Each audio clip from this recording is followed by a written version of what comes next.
पवन सिंह के बारे में चौंकाने वाले खबर इस वीडियो में देने वाले हैं। तो वीडियो को लास्ट तक देखें और जो लोग अभी तक वीडियो को लाइक नहीं किया लाइक कर लें और चैनल को सब्सक्राइब भी कर लें। दोस्तों, अभी जो आप वीडियो देख रहे हैं, पवन सिंह हॉस्पिटल में हैं और उनका तबीयत खराब है।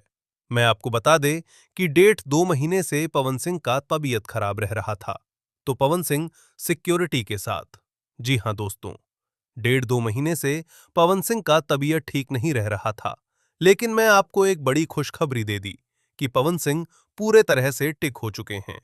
जी है दोस्तों, पवन सिंह पूरे तरह से टिक हो चुके हैं। पवन सिंह अपने नए नए गाना का एल्बम निकल रहे हैं और पवन सिंह एक हिंदी मूवी का शूटिंग कर रहे हैं। हम आपको बता दें कि पवन सिंह का तबीयत कैसी खराब हुआ, तो उनके पर्सनल लाइफ की वजह से हुआ था और पवन सिंह के ऊपर केश वे भी हुआ था इसके चलते। तो कैसा लगा आज का वीडियो, कमेंट में बताएं और वीडियो अच्छा लगे तो लाइक और सब्सक्राइब जरूर करें।